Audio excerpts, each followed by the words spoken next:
तपाईको अपार प्रेमको वर्णन कसरी गरौँ, दिन केही अरू सक्दिन म यो जीवन अर्पण छु, दिन केही अरू सक्दिन म यो जीवन अर्पण छु।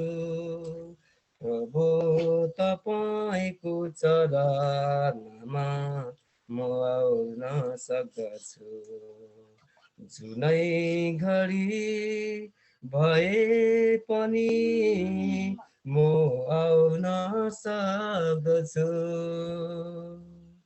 यो गीतले परमेश्वरको महिमा भएको हो। चाहे हामी काममा होस्, चाहे बस्दा होस्, चाहे खाँदा होस्, चाहे हिँड्दाखेरि होस्, हर पल हामी सिंहलाई हामी भेट्न सक्नेछौँ भनेर यो गीतले सम्झिरहेको छ। हुन्छ, मेरो यो गीतलाई राख्नेछौँ र छोटो आराधना गर्नेछौँ। हामीले एउटा गीत, जाने गीत हामी गाउनेछौँ, गहिरो प्रेम गीत गाउनेछौँ। ल गर्यो मलाई आमाको भन्दा गहिरो प्रेम, आमाको भन्दा गहिरो प्रेम, धन्य तपाईं सर्वशक्तिमान, तपाईं जही छैन अरू महान, धन्य तपाईं सर्वशक्तिमान, तपाईं जही छैन अरू महान। हालेलुया हालेलुया हालेलुया हालेलुया, छोड्ने म छैन, तपाईको साथमा जिउने छु, तपाईको हातसम्म हेर्नेछु, धन्य तपाईं सर्वशक्तिमान, तपाईं जही छैन अरू महान, धन्य तपाईं सर्वशक्तिमान, तपाईं जही छैन अरू महान। हालेलुया। अभिषेक गर्नुहोस् प्रभुको छोरीलाई, हामी सुनिकिन प्रभु त्यो वचनलाई हामी पालन गर्न सकौँ र बुझ्ने शक्ति र ज्ञान प्रत्येक मण्डलीलाई दिनुहोस्। सबै कुरा म तपाईँको हातमा छ। मण्डलीलाई, आजको वचन छोरीलाई, सबैलाई पवित्र आत्मा तपाईँको समक्ष आशीष चाहन्छौँ प्रभु यीशु ख्रीष्टको उच्च पवित्र नाममा, आमेन।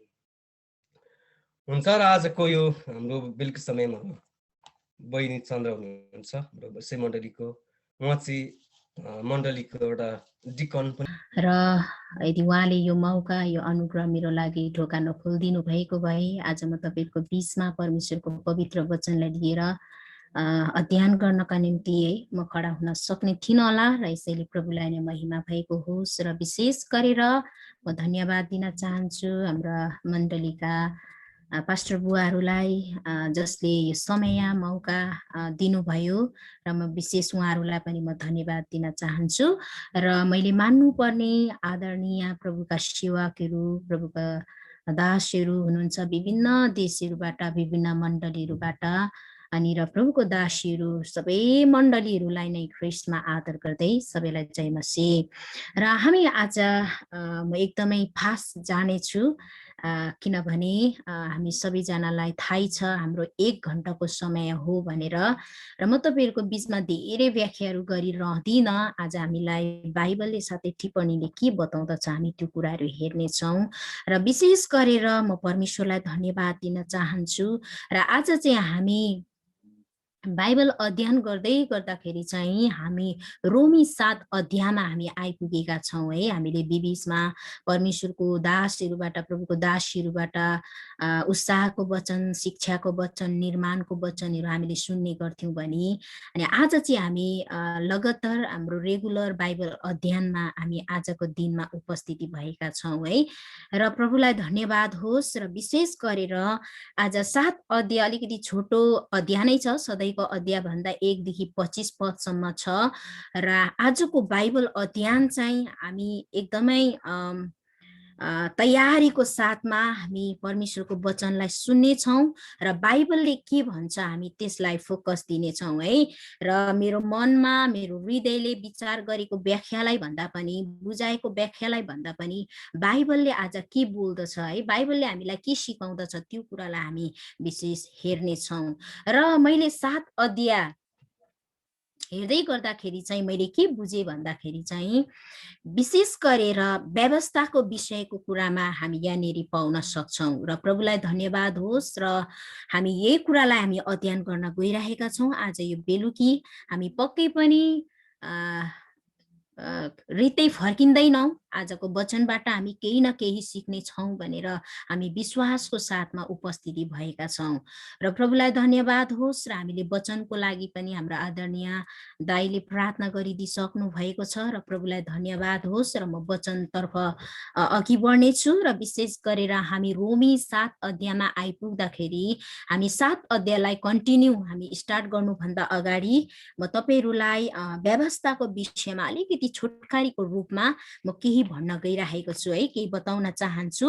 यहाँनिर हामीलाई बाइबलले यसरी बताउँदछ कि हामी रोमी 7 अध्यायमा आइपुग्दै गर्दा रोमी 7 अध्यायमा चाहिँ विशेष गरेर व्यवस्थाको विषयमा केही जानकारीहरू दिएको कुराहरू हामी पाउँदछौँ।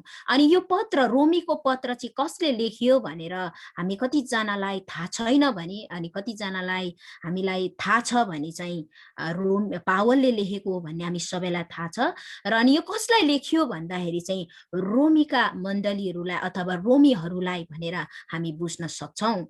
र पावलले यो रोमीहरूलाई यो पत्र लेख्दै गर्दाखेरि चाहिँ यहाँनिर विशेष गरेर 7 अध्यायमा आइपुग्दाखेरि 2टा शीर्षकमा विभाग गरेको कुराहरू हामी देख्न सक्छौँ। 1 देखि 25 पदसम्म छ। एउटा शीर्षक छ विवाहको एक उदाहरण भनेर। एकछिन,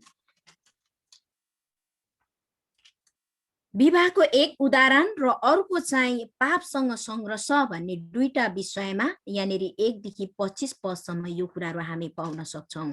2 भागमा विभाग गरिएको छ। र म तपाईहरुको बीचमा एकदमै फास्टमा जानेछु र हामी एकदमै हाम्रो कानहरूलाई खुल्ला बनाएर हामी एकदमै सुन्ने छौँ है। बाइबलले भन्छ, परमेश्वरको वचनले बोल्नमा ढिलो, सुन्नमा छिटो अनि रिसाउनुमा धीमा है। हामी आज चाहिँ बाइबल अध्ययनमा छौँ। हामी एकदमै सुन्न छिटो गर्ने छौँ है त। र बाइबलले हामीलाई के बताउँदछ त हामी यो कुरालाई हेर्नेछौँ। र हामी व्यवस्थालाई हामी हेर्नेछौँ। तपाईले बाइबलको पछाडिको भागलाई पनि हेर्न सक्नुहुन्छ। म त्यहाँबाट अध्ययन गरिरहेको छु र 7 अध्यायमा जानुभन्दा अगाडि व्यवस्थाको विषयमा म तपाईहरुको बीचमा केही बताउन गइरहेको छु।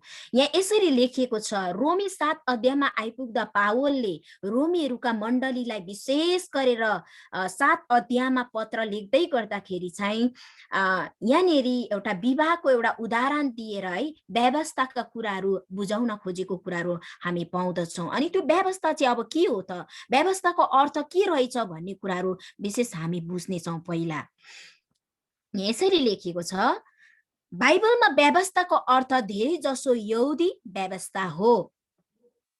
म व्याख्या गरिरहदिन, म सरर मात्रै पढ्नेछु, तपाईले ध्यानसँग सुन्न सक्नुहुन्छ।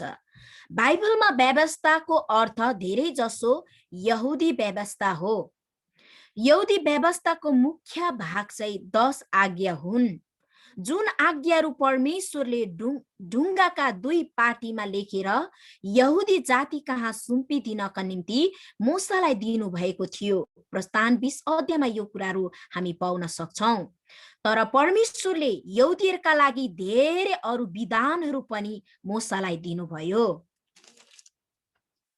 जो प्रस्थान, लेवी, गन्ती र व्यवस्थाका पुस्तकहरूमा लेखिएका छन्। यहुदीहरूले मान्नुपर्ने लगभग 600 यस्ता विधानहरू छन्। यी सबैलाई जोडेर व्यवस्था भनिन्छ। कहिलेकाहीँ पुरानो करारका पहिला 5 पुस्तकहरूलाई पनि व्यवस्था अथवा मूसाको व्यवस्था भनिन्छ। यी सबै आज्ञा र विधानहरू ठिकसँग मान्नाले उद्धार पाइन्छ भन्ने यहुदीहरूको विचार थियो। तर नयाँ करारको शिक्षा अनुसार कसैले पनि सबै आज्ञा र विधानहरू हर समय पुरै ठिकसँग मान्न सक्दैन। गलाती 3:10 मा यो कुराहरू हामी पाउँदछौँ। यसै कारण व्यवस्थाद्वारा कोही पनि धर्मी ठहरिन सक्दैन। व्यवस्थाका कामद्वारा कसैले पनि उद्धार पाउन सक्दैन। गलाती 2:15 देखि 16 पदसम्म यो कुराहरू हामी पाउन सक्छौँ। वास्तवमा ख्रीष्ट मानिसहरूलाई व्यवस्थाको बन्धनबाट छुटकारा दिनलाई र मानिसहरूलाई उद्धार पाउने ठिक बाटो देखाउनलाई आउनुभयो। रोमी 8:1 देखि 4 पदसम्म यो कुराहरू हामी पाउन सक्छौँ। त्यो बाटो ख्रीष्ट आफै नै हुनुहुन्छ। यूहन्ना 14:6 मा ख्रीष्ट व्यवस्था पूरा गर्नलाई संसारमा आउनुभयो। उहाँ आफैले बिल्कुल ठिकसँग पूरा व्यवस्था पालन गर्नुभयो। तर त्यसबाहेक अर्को प्रकारले पनि उहाँले व्यवस्था पूरा गर्नुभयो। अर्थात् पापको लागि व्यवस्थाले मृत्युदण्डको आज्ञा दिन्छ। ख्रीष्ट हाम्रा पापका निम्ति मर्नुभयो। त्यसरी नै उहाँले व्यवस्थाको मृत्युदण्डको आज्ञा पूरा गर्नुभयो। अब व्यवस्थाले हामी ख्रीष्टमा विश्वास गर्नेहरूलाई दण्डको आज्ञा दिँदैन। ख्रीष्टमा विश्वासद्वारा हामीले व्यवस्थाले दिएको अनन्त मृत्युदण्डको आज्ञाबाट मुक्ति पाएका छौँ। ख्रीष्टले हाम्रो साटामा हाम्रो मृत्युदण्ड भोग्नु भएको छ। आमेन। यहाँनिर व्यवस्थाको विषयमा स्पष्ट गरेर हामीलाई बताउनु भएको कुराहरू मैले तपाईहरुको बीचमा पढ्दै थिएँ। अनि यो अध्ययन गर्दै गर्दाखेरि हामीलाई रोमी 7 अध्यायको कुराहरू बुझ्नमा एकदमै मद्दत र सहायता गर्दछ।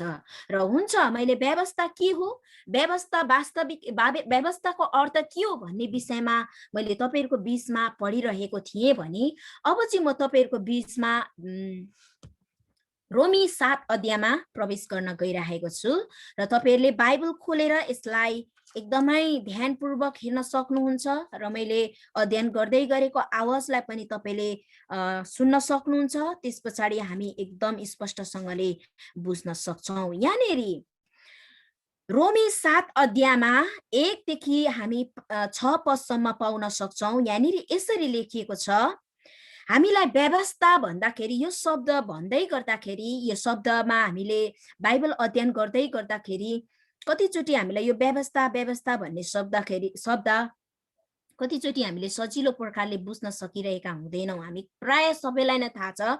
तर व्यवस्थाले अर्को शब्दमा भन्ने हो भने कानुन भन्ने शब्दलाई पनि बुझाउँदछ है।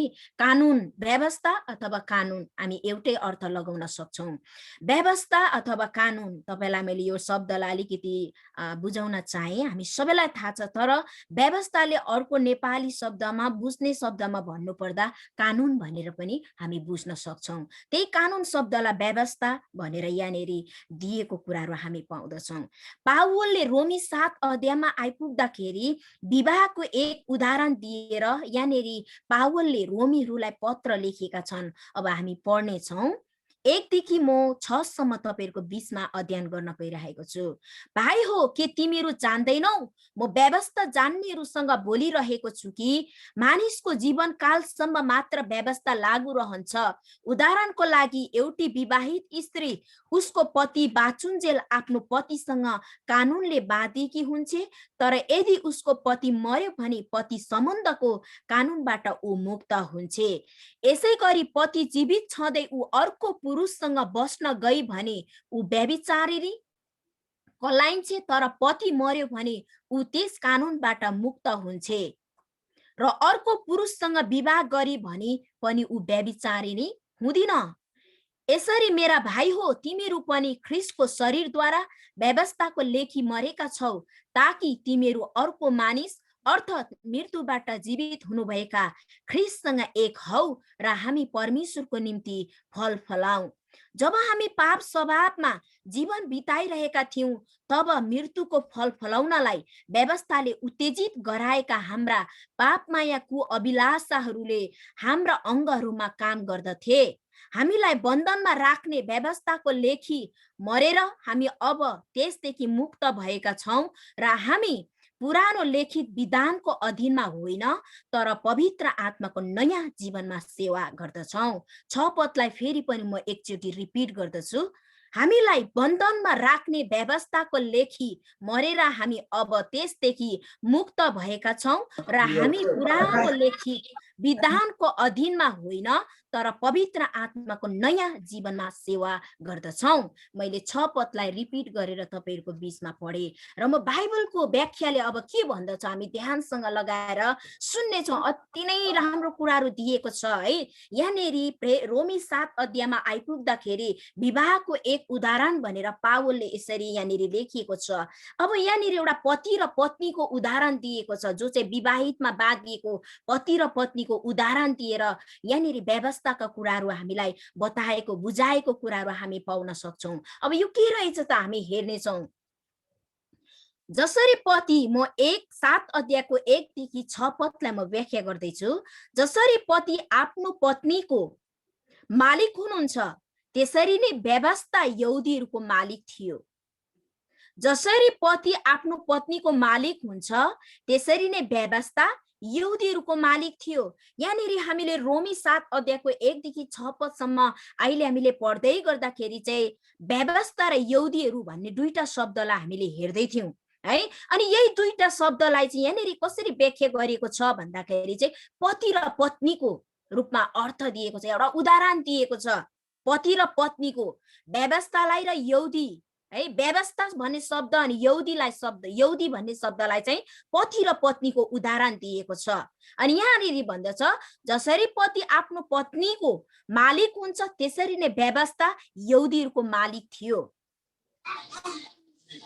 रोममा भएका क्रिस्चियनहरुमा धेरै यहुदीहरू थिए किनभने पावल म व्यवस्था जान्नेहरूसँग बोलिरहेछु भनेर लेख्दछन्। यहाँनेरि विशेष गरेर रोमी 7 अध्यायमा आइपुग्दाखेरि 7 को 1 र 2 ले भन्छ पावल चाहिँ यतिखेर चाहिँ आज यहुदीहरूसँग बात गरिरहेको छ। यहुदीहरूलाई पत्र लेखिरहेको छ कि व्यवस्था जान्नेहरूसँग चाहिँ म बोलिरहेको छु, यो पत्र म लेख्दै छु भनेर पावलले चाहिँ यहुदीहरूलाई जसले चाहिँ व्यवस्था जानेको छ बुझेको छ है उनीहरूसँग चाहिँ पावलले यो पत्रद्वारा बोलेको कुराहरू हामी यहाँनेरि पाउँदछौं।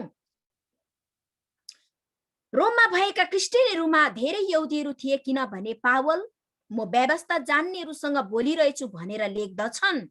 मरिसकेको मानिसमाथि व्यवस्थाको केही पनि राज्य अथवा अधिकार रहँदैन।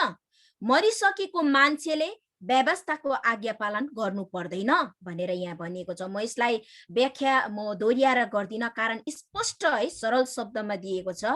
तपाईले ध्यानसँग सुन्न सक्नुहुन्छ। 2 देखि 3 पावलले यहाँ व्यवस्थालाई पतिसँग र यहुदीहरूलाई पत्नीसँग तुलना गर्छन्। अघि मैले भन्दै थिए पावलले रोमी 7 अध्यायमा आइपुग्दा एउटा विवाहको उदाहरणबाट यहाँनेरि पत्र लेखेको छ र व्यवस्था र यहुदीलाई चाहिँ पति र पत्नीको रूपमा एउटा उदाहरणको रूपमा यहाँनेरि बुझाएको कुराहरू हामी पाउँदछौं। पावलले यहाँ व्यवस्थालाई पतिसँग र यहुदीहरूलाई पत्नीसँग तुलना गर्छन्। पति र पत्नीको जस्तो सम्बन्धमा हुन्छ व्यवस्था र यहुदीहरूको पनि त्यस्तै सम्बन्ध हुन्छ भन्ने पावलको भनाइ छ। यहुदीहरूको चलन अनुसार जबसम्म पति बाँच्छ तबसम्म त्यसकी पत्नी त्यसको अधीनमा रहनुपर्छ, तर जब पति मर्छ तब त्यसकी पत्नी त्यसबाट स्वतन्त्र हुन्छ र अर्कोसित विवाह गर्न सक्छ। त्यसरी नै जब कुनै मानिसले ख्रीष्टमा विश्वास गर्छ तब त्यसको उहिलेको धर्म वा व्यवस्था त्यसको निम्ति मरेको जस्तै हुन्छ अनि त्यो मानिस ख्रीष्टको पछि लाग्न स्वतन्त्र हुन्छ। त्यो मानिस आफ्नो पहिलेको व्यवस्थाको अधीनमा रहँदैन। फेरि पनि म एउटा भर्सलाई रिपिट गर्न गइरहेको छु, तपाईले स्पष्ट बुझ्न सक्नुहुन्छ। रोमी 7 अध्यायको 1 देखि 6 पदसम्म पढ्दै गर्दा जुन भर्स म रिपिट गर्छु तपाईले त्यहाँबाट केही कुराहरू बुझ्न सक्नुहुन्छ। म यसलाई फेरि पनि म समयलाई लिएर व्याख्या गर्दिन, जुन भर्सलाई म रिपिट गर्छु तपाईले त्यहाँबाट केही बुझ्न सक्नुहुन्छ। फेरि पनि म रिपिट गर्दैछु, त्यसरी नै जब कुनै मानिसले ख्रीष्टमा विश्वास गर्छ तब त्यसले उहिलेको धर्म वा व्यवस्था त्यसको निम्ति मरेको जस्तै हुन्छ अनि त्यो मानिस ख्रीष्टको पछि लाग्न स्वतन्त्र हुन्छ। त्यो मानिस आफ्नो पहिलेको व्यवस्थाको अधीनमा रहँदैन। तिमीहरू पनि 4 पदी, तिमीहरू पनि व्यवस्थाको लेखी मरेका छौ। व्यवस्था स्वयं त मरेको होइन, तर हामी चाहिँ त्यसको लेखी मरेका छौं। अर्थात् हाम्रो लागि व्यवस्था मरेको जस्तै भयो। त्यसैकारण अर्कोसँग विवाह गर्नु अर्थात् येशूसँग हामी व्यवस्थाबाट स्वतन्त्र छौं। हामी पहिले पति अर्थात् व्यवस्थाबाट मुक्त भएर हामी दोस्रो पति अर्थात् ख्रीष्ट सँग एक हुन सक्छौं भनेर यहाँनिर हामीलाई स्पष्ट व्याख्या गरिएको छ। हामी ख्रीष्टको शरीरद्वारा व्यवस्थाको लेखी मरेका छौं अर्थात् क्रुसमा भएको उहाँको शरीरको मृत्युद्वारा हामी व्यवस्था प्रति मरेका छौं। हामीहरू उहाँको मृत्युसँग सम्मिलित भएका छौं ताकि हामी उहाँसँग नयाँ जीवनमा सम्मिलित हौं। विवाहको एउटा मुख्य मतलब चाहिँ फल फलाउनु नै हो, अर्थात् बच्चा जन्माउनु हो। जब हामी ख्रीष्टसँग विवाहित हुन्छौं तब परमेश्वरको लागि हामी फल फलाउँछौं। पहिले हाम्रा गवाईबाट नयाँ विश्वासीहरू उत्पन्न हुन्छन् र दोस्रो हाम्रा जीवनबाट पवित्र आत्माको फल अर्थात् प्रेम, आनन्द, शान्ति आदि उब्जन्छन्। जब हामी पाप स्वभावमा जीवन बिताइरहेका थियौं, भर्स 5, जब हामी पाप स्वभावमा जीवन बिताइरहेका थियौं अर्थात् जब हामी पुरानो पापी स्वभाव अनुसार हिँड्यौं तब हामी व्यवस्थासँग विवाहित थियौं र हामीले मृत्युको फल अथवा पाप उत्पन्न गरायौं। परमेश्वरको निम्ति असल कामको साटोमा हामीले मृत्युमा पुर्याउने खराब फल उत्पन्न गरायौं।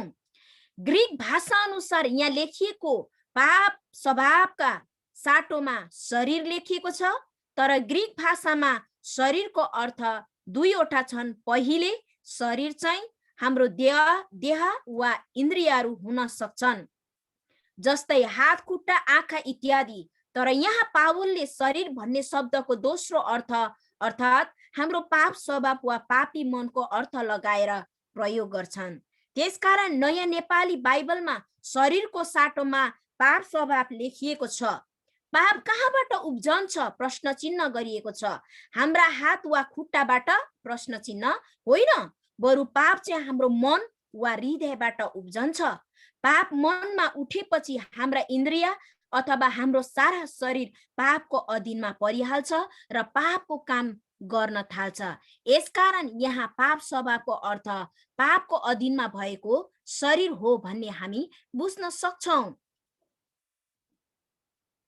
व्यवस्थाले उत्तेजित गराएका कुअभिलाषाहरू भन्नुको अर्थ के हुन्छ प्रश्न चिन्ह छ। कुअभिलाषाहरू अर्थात् अथवा लालसाहरू व्यवस्थाले कसरी उत्तेजित हुन सक्छन्? व्यवस्था खराब हो कि? खराब होइन, तर जहाँ व्यवस्था छैन त्यहाँ अपराध पनि हुँदैन। नमुनाको लागि एउटा सानो बालकले अर्काको कुनै चिज टिपेर लैजान्छ, त्यसो गर्दा त्यो बालकलाई मैले चोरेको काम गरेको छु भनेर थाहा हुँदैन। त्यसैले केही चिज हेर्छ, मन पराउँछ अनि टिप्छ। त्यसपछि त्यसका आमा बाबुले त्यसलाई त्यसो गर्नु हुँदैन, यस्तो काम चोरी हो, पाप हो भनेर सम्झाउँछन्। अब त्यो बालकलाई थाहा हुन्छ त्यसले व्यवस्था पाएको छ। यदि त्यसले फेरि उही काम गर्छ भने त्यसलाई निश्चय नै पनि पाप लाग्ने छ। अब यो बच्चाको पावलले सानो बालकको उदाहरण दिएको छ। यो व्यवस्था भन्ने शब्द कानुनको शब्दलाई चाहिँ यहाँनिर पावलले यति मजाले अर्थ खुलाएको छ कि पावलले यति मजाले रोमीको मण्डलीलाई, रोमीका मानिसहरूलाई चाहिँ यो पत्रद्वारा यो कुराहरू बताउँदैछ कि म तपाईहरुलाई फेरि पनि यो बच्चाको उदाहरण म रिपिट गर्न चाहन्छु। नमुनाको लागि एउटा सानो बालकले अर्काको कुनै चिज टिपेर लैजान्छ, त्यसो गर्दा त्यो बालकलाई मैले चोरेको काम गरेको छु भनेर थाहा हुँदैन। त्यसैले केही चीज हेर्छ, मन पराउँछ अनि टिप्छ। त्यसपछि त्यसका आमा बाबुले त्यसलाई त्यसो गर्नु हुँदैन, यस्तो काम चोरी हो, पाप हो भनेर सम्झाउँछन्। अब त्यो बालकलाई थाहा हुन्छ त्यसले व्यवस्था पाएको छ। यदि त्यसले फेरि उही काम गर्छ भने त्यसलाई निश्चय नै पनि पाप लाग्ने छ। है, यहाँनिर व्यवस्था, कानुनको शब्दलाई यति मजाले व्याख्या गरिएको छ। जुन यहाँनिर एउटा बालकको उदाहरण दिएको छ है।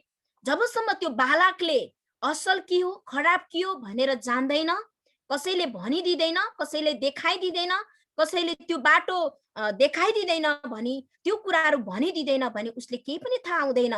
अनि जब भनिदिन्छ, व्यवस्थाले चाहिँ देखाउने काम गर्दछ, व्यवस्थाले चाहिँ भनिदिने काम गर्दछ है, यो चाहिँ असल हो, यो चाहिँ खराब हो भनेर।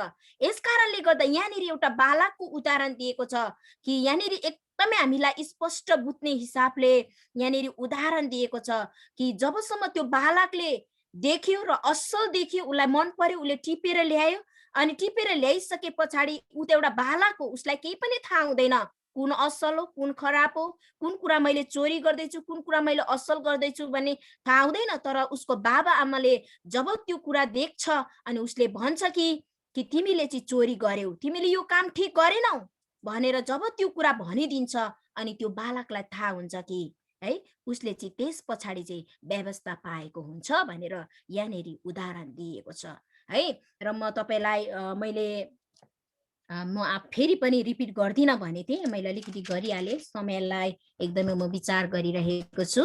र त्यसरी नै किनभने कुनै काम गर्नु हुँदैन भनेर थाहा पाएपछि कहिलेकाहीँ हामी झन बढ्ता गरेर त्यही कामतिर लाग्छौँ। जस्तै कसैले नहेर्नु भन्दा हामीलाई झन हेर्न इच्छा आउँछ। त्यसैले व्यवस्थाले पापमाया कुअभिलाषाहरू उत्तेजित हुन्छन् भनेर पावल भन्छन्। बन्धनमा राख्ने व्यवस्थाको लेखी मरेर हामी अब त्यसबाट मुक्त भएका छौं अनि मुक्त भएर हामी पवित्र आत्माको नयाँ जीवनमा सेवा गर्न सक्छौं। पहिले हामी लेखित विधानको अधीनमा थियौं, अब हामी आत्मामा मुक्त वा स्वतन्त्र छौं। अहिले जब हामी परमेश्वरको आज्ञा पालन गर्छौं तब करले होइन तर स्वतन्त्रको साथ राजी खुसीले हामी हृदयबाट गर्छौं। आमेन। यहाँनिर साह्रै मजाले व्याख्या गरेको कुराहरू हामी पाउँदछौं। र फेरि पनि म तपाईहरुको 20मा 7को 7 देखि 25 पदसम्म सर पढ्नेछु र त्यसको व्याख्यालाई हामी हेर्नेछौं। अर्को टपिकमा अघि हामीले विवाहको एक उदाहरण भन्ने कुरालाई हेर्दै थियौं भने र अर्को टपिकमा म जाँदैछु पापसँग संघर्ष। हामीले के भन्ने त प्रश्न चिन्ह। व्यवस्था पाप हो प्रश्न चिन्ह छ। कदापि होइन। यदि व्यवस्था नभए मैले पाप थाहा पाउने थिइन, किनकि तैले लोभ नगर भनी व्यवस्थाले नभनेको भए लोभ गर्नु के हो सो थाहा पाउने थिएन। तर पापले आज्ञामा मौका पाएर ममा सबै किसिमका लोभ उत्पन्न गरायो। व्यवस्था बिना त पाप मूर्धतुल्य हो। व्यवस्था बिना रहँदा एकपल्ट म जीवित थिएँ, तर आज्ञा पाएपछि पाप जागी उठ्यो र म चाहिँ मरे। जीवनको प्रतिज्ञा दिने त्यही आज्ञाले मेरो निम्ति मृत्यु ल्यायो, किनकि पापले आज्ञाद्वारा मौका पाएर मलाई छल्यो र त्यसैद्वारा मलाई मार्यो। व्यवस्था पवित्र छ र आज्ञा पवित्र, न्यायसङ्गत र असल छ। त के जो असल छ त्यसले मेरो निम्ति मृत्यु ल्यायो त? कदापि होइन। तर पाप चाहिँ पापैको रूपमा देखियोस् भनेर असल कुराहरूद्वारा पापले ममा मृत्यु उत्पन्न गराइरहेछ, ताकि आज्ञाद्वारा पाप सम्पूर्ण रूपले पापमाया बनोस्। किनकि हामी जान्दछौँ कि व्यवस्था आत्मिक हो तर म चाहिँ शारीरिक छु र पापीमा बेचिएको छु। म के गर्दछु त्यो बुझ्दिन, किनकि म जे चाहन्छु त्यो गर्दिन, तर त्यही गर्दछु जो म घृणा गर्दछु। गर्न नचाहेको म गर्दछु भने व्यवस्था असल छ भनी म सहमत हुन्छु। यसैले अब त्यो गर्ने म होइन तर ममा बास गर्ने पाप हो। किनकि मलाई थाहा छ कि ममा अर्थात् मेरो पाप स्वभावमा केही असल कुराको बास गर्दैन। जे असल छ त्यो गर्ने इच्छा ममा छ, तर म त्यो पूरा गर्न सक्दिन। किनकि असल काम जो म गर्न चाहन्छु त्यो म गर्दिन, तर दुष्ट काम जो म गर्न चाहन्न त्यही म गर्ने गर्छु। अब म जो इच्छा गर्दिन त्यही गर्छु भने त्यो गर्ने म होइन तर म भित्र बास गर्ने पाप हो। 20 पदलाई फेरि पनि म रिपिट गर्दैछु, 7 को 20 पदलाई। अब म जो इच्छा गर्दिन त्यही गर्छु भने त्यो गर्ने म होइन, तर म भित्र बास गर्ने पाप हो। यसरी एउटा नियमले काम गरेको म पाउँछु, जब म भलो गर्न चाहन्छु तब दुष्टतालाई मेरो नजिक उपस्थिति पाउँछु, किनकि म मेरो अन्तस्करणमा परमेश्वरको व्यवस्थामा आनन्दित हुन्छु। तर मेरा अङ्गहरूमा अर्को नियमले मेरो मनमा रहेको नियमसँग युद्ध गर्दछ र मेरो अङ्गहरूमा बास गर्ने पापको नियमले मलाई बन्धनमा पार्दछ। हे, म कस्तो दुखी मानिस! यस मृत्युको शरीरबाट मलाई कसले छुटाउला? प्रश्न चिन्ह उठाउनु भएको छ। येशू ख्रीष्ट हाम्रा प्रभुद्वारा नै परमेश्वरलाई धन्यवाद होस्। त्यसैले म स्वयं आफ्नो मनले त परमेश्वरको व्यवस्थाको सेवा गर्दछु, तर मेरो पाप स्वभावद्वारा चाहिँ म पापको व्यवस्थाको सेवा गर्दछु। यहाँनेरि मैले 7 को 7 देखि 25 पदसम्म मैले अध्ययन गरिसके। अब यसको व्याख्याले के भन्छ त हामी हेर्नेछौँ। पापसँगको सङ्घर्ष। म तपाईहरुको बीचमा म समयलाई पनि हेर्दैछु।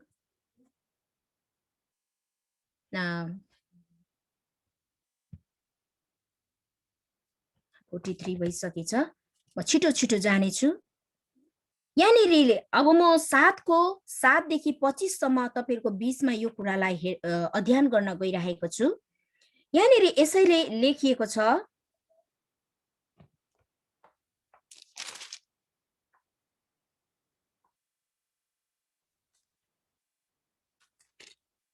सरी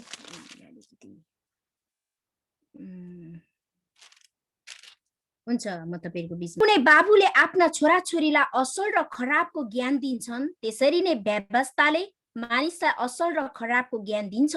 तर व्यवस्था नपाए तापनि मानिसलाई असल र खराब कामको र परमेश्वरको विषयमा केही न केही थाहा त हुन्छ भनेर यहाँनिर बताएको छ।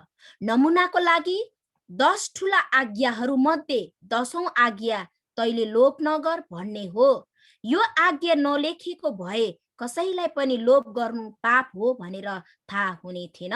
म यो भर्सलाई फेरि पनि म तपाईहरुको बीचमा रिपिट गर्दैछु। यो कानुन व्यवस्थाको विषयमा पावलले 7 अध्यायमा विशेष गरेर रोमीहरूका विश्वासीहरूलाई, रोमीहरूका मण्डलीहरूलाई पत्रद्वारा बुझाउन खोजेको छ। अनि यो भर्सलाई म रिपिट गर्न गइरहेको छु। नमुनाको लागि 10 ठूला आज्ञाहरू मध्ये 10औं आज्ञा तैले लोभ नगर भन्ने हो। यो आज्ञा नलेखेको भए कसैलाई पनि लोभ गर्नु पाप हो भनेर थाहा हुने थिएन भनेर भन्दछ। जब पावलले लोभ नगर भन्ने आज्ञाको बारेमा पहिले थाहा पाए, तब तिनमा सबै किसिमको लोभ उत्पन्न भए। त्यस बखतमा पावलले ख्रीष्टमा विश्वास गरेका थिएनन् भनेर यहाँनिर बताएको कुराहरू हामी पाउँदछौँ। आदमको बगैँचामा आदम र हावाको अनुभव पावलको अनुभव जस्तै थियो। तिनीहरूसँग हरेक किसिमको फलफुल थियो। एउटा रुखको फल मात्र खानु नहुने थियो, तर त्यही रुखको खानु नहुने फलतिर तिनीहरू आफ्नो लालचद्वारा खिचिएका थिए। त्यसकारण पापले आज्ञामा अथवा व्यवस्थामा लोभ उत्पन्न गराउँछ। फेरि पनि म यो भर्सलाई रिपिट गर्दैछु। त्यसकारण पापले आज्ञामा अथवा व्यवस्थामा लोभ उत्पन्न गराउँछ भनी हामी भन्न सक्छौं। व्यवस्थाले पापलाई जीवित बनाउँछ। एकपल्ट अर्थात् पावलको बाल्यकालमा व्यवस्था बिना म जीवित थिएँ। ठूला भएपछि पावलले व्यवस्थाको चाल पाएर पापको अनुभव गरे। तिनको खुसी लाग्दो र कुनै फिक्री नभएको बाल्यकाल सकियो। पापको भारी झन गाह्रो हुन गयो। पाप जागी उठ्यो। तिनको विवेकले आफैलाई दोष लगाउन थाल्यो भनेर यहाँनिर पाप र व्यवस्था र पापको विषयमा है आज पापसँग संघर्षको विषयमा यसरी पावलले यहाँनिर बताएको कुराहरू हामी पाउँदछौँ। र फेरि पनि म कन्टिन्यू जानेछु। हामी याद गरौँ, यहुदीहरूको व्यवस्थाको विषयमा मात्र होइन, तर सबै धर्मका व्यवस्थाहरूको विषयमा यो कुरा सत्य हो। यी सबै व्यवस्थाको फल दण्ड र मृत्यु मात्र हुन्। क्रिस्चियनहरू बाहेक अरू सबै धर्मका मानिसहरूले आफ्नै प्रार्थनाद्वारा विभिन्न किसिमका धार्मिक विधान मानेर स्वर्गमा पुग्ने कोसिस गर्छन्। हरेक धर्मका आफ्ना नियम विधानहरू हुन्छन्, तर यिनीहरूले मानिसलाई कति पनि धार्मिक तुल्याउन सक्दैनन्। फेरि म यो भर्सलाई रिपिट गर्न गइरहेको छु। कानुन अथवा व्यवस्थाको विषयमा यहाँनिर यति मजाले अर्थ खुलाइदिएको कुराहरू हामी पाउँदछौँ। हामी याद गरौँ, यहुदीहरूको व्यवस्थाको विषयमा मात्र होइन, तर सबै धर्मका व्यवस्थाहरूको विषयमा यो कुरा सत्य हो। यी सबै व्यवस्थाको फल दण्ड र मृत्यु मात्र हुन्। क्रिस्चियनहरू बाहेक अरू सबै धर्मका मानिसहरूले आफ्नै प्रार्थनाद्वारा विभिन्न किसिमका धार्मिक विधान मानेर स्वर्गमा पुग्ने कोसिस गर्छन्। हरेक धर्मका आफ्ना नियम विधानहरू हुन्छन्, तर यिनीहरूले मानिसहरूलाई कति पनि धार्मिक तुल्याउन सक्दैनन्। यी सबै व्यवस्थाहरू यहुदी व्यवस्था जस्तै हुन्। मानिसहरू यी व्यवस्थाको आज्ञा पालन गर्ने कोसिस त गर्छन्, तर अन्त्यमा यी व्यवस्थाहरूले मानिसहरूलाई निराश र दण्ड र मृत्युमा मात्र पुर्याउँछन्। परमेश्वरको अनुग्रहबाट ख्रीष्टमा विश्वासद्वारा मात्रै हामी मानिसहरू परमेश्वरको दृष्टिमा धर्मी ठहरिन सक्छौं र उद्धार पाउन सक्छौं। आमेन। यहाँनिर साह्रै मजाले व्याख्या गरिएको छ। र फेरि पनि म सरल जानेछु, किनभने मसँग समय छैन र म बाइबलले जे भन्छ त्यो कुरालाई मात्रै म पाठ गरिरहेको छु।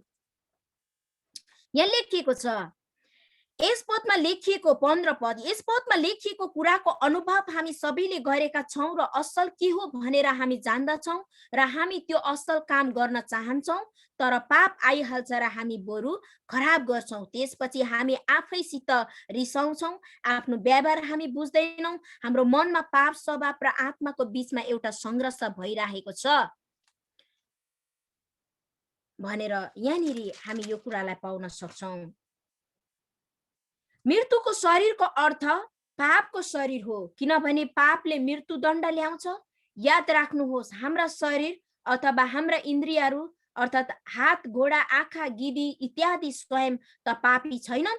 पाप गर्ने इच्छा चाहिँ हाम्रा इन्द्रियमा होइन, तर हाम्रो स्वभाव वा मनमा नै बास गर्छ। यस्तो पापी स्वभाव र मनबाट अर्थात् मृत्युको शरीरबाट हामीहरूलाई कसले छुट्याउला? प्रश्न चिन्ह छ। छुट्याउने एकजना अर्थात् येशू ख्रीष्ट हुनुहुन्छ। केवल पावललाई मात्र होइन, तर उहाँलाई विश्वाससित पुकारा गर्ने सबैलाई उहाँ छुट्याउन तयार हुनुहुन्छ। परमेश्वरलाई धन्यवाद होस्, येशू ख्रीष्ट हाम्रा प्रभुले नै हामीहरूलाई छुट्याउनु हुनेछ।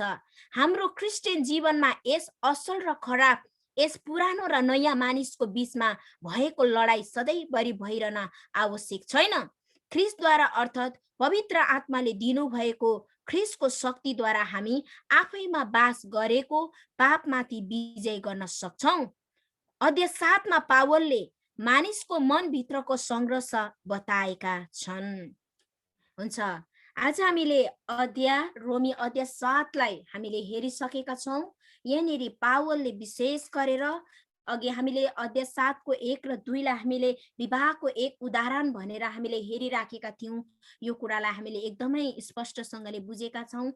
व्यवस्था र यहुदी भन्ने दुईटा शब्दलाई पति र पत्नीको रूपमा एउटा उदाहरण दिएर बुझाउनु भएको छ है। एउटा व्यवस्था पति हो भने यहुदी चाहिँ पत्नी हो भन्ने विषयमा यहाँनिर 7 अध्यायको 1 देखि हामीले हेर्दै गयौं भने यो कुराहरू तपाई र मैले बुझेका छौं है। र परमेश्वरलाई धन्यवाद होस्। र म फेरि पनि म तपाईलाई व्याख्या गरिरहदिन र हामी केही एक्स्ट्रा हामी 2-3 भर्सलाई हेरेर आजको बाइबल अध्ययनलाई म यही नै राख्न चाहन्छु। हाम्रो समय गइसकेको छ। गलाती 2 को 16 र 19 र 20 ले यसरी हामीलाई बताउँदछ।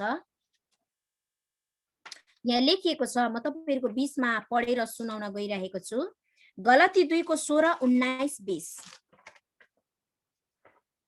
र पनि हामी जान्दछौं व्यवस्थाका कामद्वारा मानिस धर्मी ठहरिँदैन, तर येशू ख्रीष्टमाथिको विश्वासद्वारा धर्मी ठहरिन्छ। यसकारण हामीले पनि हाम्रो विश्वास ख्रीष्ट येशूमा राख्यौं, ताकि हामी व्यवस्थाका कामद्वारा होइन, तर ख्रीष्टमा राखिएको विश्वासद्वारा धर्मी ठहरिन सकौं, किनकि व्यवस्थाको कामद्वारा कोही पनि धर्मी ठहरिँदैन। 19 ले भन्छ, किनकि परमेश्वरको निम्ति म जिउन सकौं भनेर व्यवस्थाद्वारा व्यवस्थाको लेखी म मरेको छु, म ख्रीष्टसँगै क्रुसमा टाँगिएको छु। अब उपरन्त जिउने म होइन, तर ख्रीष्ट ममा जिउनुहुन्छ। जुन जीवन शरीरमा म अहिले जिउँछु त्यो परमेश्वरको पुत्रमा विश्वास गरेर जिउँछु, जसले मलाई प्रेम गर्नुभयो र मेरो निम्ति आफैलाई अर्पण गर्नुभयो। गलाती 3:11 म पढ्दैछु। परमेश्वरको दृष्टिमा व्यवस्थाबाट कोही मानिस धर्मी ठहरिँदैन भन्ने कुरा प्रत्यक्ष छ, किनभने धर्मी चाहिँ विश्वासद्वारा नै जिउने छ। मैले व्याख्या गर्नु पर्दैन, सरल शब्दमा छ। र अन्तिम भर्स मत्ती 5:17 हामीलाई यसरी बताउँदछ। यहाँ लेखिएको छ मत्ती 5:17 व्यवस्था अथवा अगमवक्ताहरूलाई रद्द गर्न म आएको भन्ने नसम्झ, म ती रद्द गर्न होइन तर पुरा गर्न आए। आमेन। साँच्चै नै परमेश्वरलाई महिमा होस्। यहाँनिर मत्ती 5:17 आजको वचनको सारांश एउटै मुष्टमा हामीलाई बुझाएको छ कि व्यवस्था अथवा अगमवक्ताहरूलाई रद्द गर्न म आएको भन्ने नसम्झ, म ती रद्द गर्न होइन तर पुरा गर्न आए। प्रभुलाई धन्यवाद होस्। हामी परमेश्वरलाई, येशू ख्रीष्टलाई, हाम्रो बुवालाई हामी धन्यवाद दिनेछौँ कि आज उहाँले चाहिँ व्यवस्थालाई रद्द गर्न होइन तर उहाँ चाहिँ पुरा गर्न आउनुभयो अनि पुरा गरेर पनि जाइसक्नु भएको छ है। र परमेश्वरलाई धन्यवाद होस्। यहाँनिर मत्ती 5:17 हामीलाई यति मजाले बुझाएको छ, व्यवस्था पालन भनेर त्यहाँनिर टपिकमा दिएको छ कि व्यवस्था अथवा अगमवक्ताहरूलाई रद्द गर्न म आएको होइन।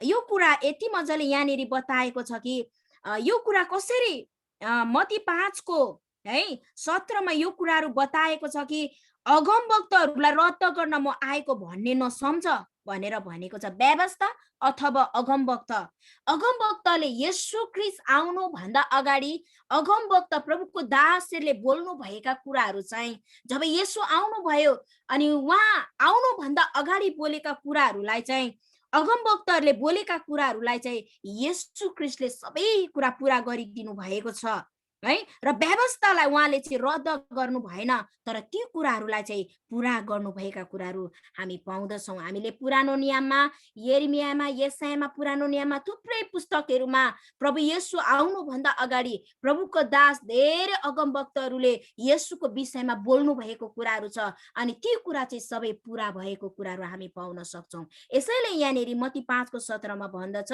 व्यवस्था अथवा अगमवक्ताहरूलाई रद्द गर्न म आएको भनेर नसम्झ, तर म रद्द होइन म चाहिँ पुरा गर्न आएको छु भनेर प्रभु येशूले यो कुराहरू उहाँको जीवनीबाट हामी देख्न सक्छौँ भन्दै। र आजको हाम्रो रोमी 7 अध्ययन क्रमलाई हामी यहीँ नै राख्न चाहन्छौँ। हामीले समयलाई पनि एकदमै विचार फिराउनु पर्ने हुन्छ र मलाई विश्वास छ तपाईले केही बुझ्नुभयो। मैले आज बाइबलबाट मात्रै मैले तपाईहरुको बीचमा राखेँ है।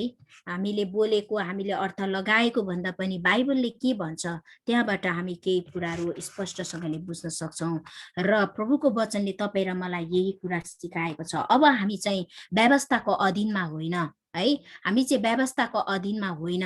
प्रभुको वचनले हामीलाई आजको यो रोमी 7 अध्याय अध्ययन गर्दै गर्दाखेरि चाहिँ तपाई र म चाहिँ अब नयाँ करार है, पवित्र आत्माको सेवा गर्दैछौँ भनेर अघि हामीले पढ्दै थियौँ नि हैन।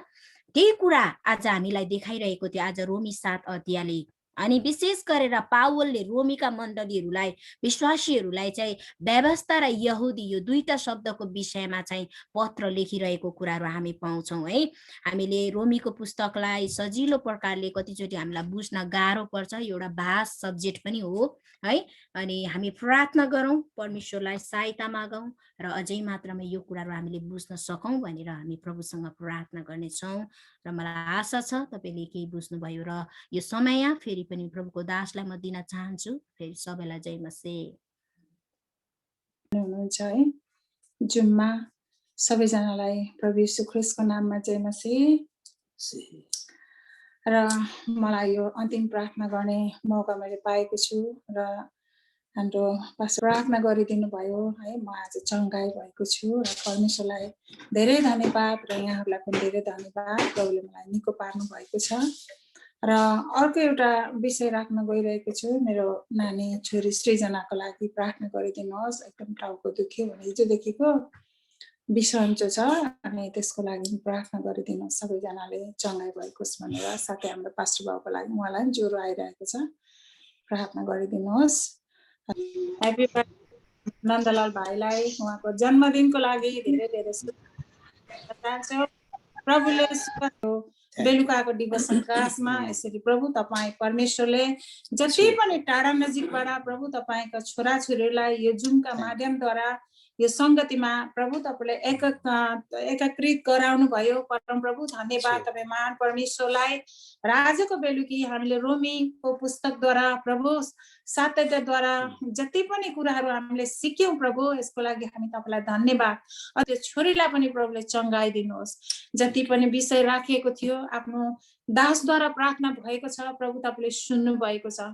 परमेश्वरलाई हामी धन्यवाद दिन्छौँ आज जतिजनाले विषय राख्न सक्नु भएन प्रभु परमेश्वर आफ्नो छोराछोरीहरूको अवस्थाहरूलाई जान्नु हुने हामीले भन्नुभन्दा अगाडि नै देख्नु हुने परमप्रभु हुनुहुन्छ उहाँहरूको आवश्यकता खाँचो रोग बिमार कष्ट सबै कुराबाट प्रभु तपाईँले छुटकारा दिनुहोस् पनि हामी प्रार्थना गर्दछौँ परमप्रभु धन्यवाद भोलिदेखि आज लगातार हाम्रो हप्ता दिनको स्क्याजुलहरू प्रभु बाँडिएको छ जसको आफ्नो भारहरू परेको छ परमेश्वरको जीवित वचनहरू ल्याएर आज हामीलाई खुवाउनको लागि प्रभु आफ्नो छोराछोरीलाई अहिलेदेखि नै प्रभुले तयारमा राख्नुहोस् प्रभु आफ्नो छोराछोरीलाई अभिषेक अनि शक्ति दिनुहोस् प्रार्थना गर्छु प्रभु धन्यवाद तपाईँ महान परमेश्वरलाई अनि विशेष गरेर परमप्रभु परमेश्वर अब यहाँबाट हामी विसर्जन हुन्छौँ आज भुटान नेपाल प्रभु इन्डिया क्यानाडा अनि अमेरिकाको विभिन्न ठाउँबाट हामी जुटेका प्रभु तपाईँका जनहरू परमेश्वर पिता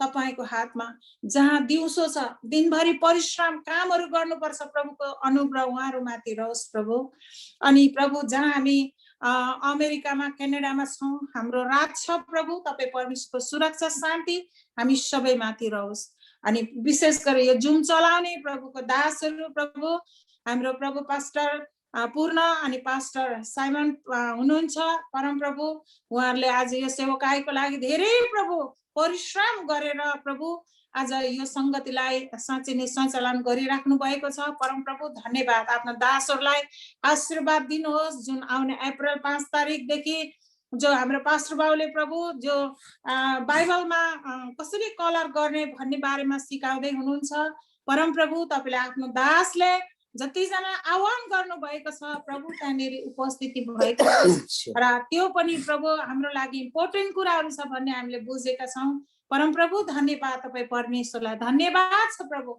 अब यहाँबाट छुट्टिन्छौँ परमप्रभु तपाईँको अनुग्रह कृपा आशिष हामी सबैमाथि रहोस् भोलिको बेलुकी यसरी नै हामी सबैजना भेला हुन सकौँ प्रभु परमेश्वर धन्यवाद सबै आदर महिमा भक्ति प्रशंसा तपाईँलाई दिँदै आजको यो संगतिमा कतै भुल त्रुटिहरू भयो प्रभु भनी हामीलाई क्षमा गर्नुहोस् प्रभु धन्यवाद तपाईँले आज साँच्चै नै मलाई चङ्गाई गर्नु भएको लागि पनि पिता तपाईँलाई म धन्यवाद दिन्छु मेरो छोरीको लागि प्रार्थना गरेको छ जति टाउकोहरू दुखिरहेको छ यीशुको नाममा त छोरीको टाउकोहरू चङ्गाई भएको होस् मेरो श्रीमानलाई पनि प्रभुले चङ्गाई दिनुहोस् मेरो परिवारमा पनि प्रभु सबैलाई सुस्वास्थ्य सुरक्षा राखिदिनुहोस् प्रभु धन्यवाद सबै महिमा तपाईँलाई चढाउँदै छोटो बिना बिन्ती प्रार्थना माग्छु जीवित येशू तपाईँको पवित्र अनि उच्च नाममा आमेन जय मसीह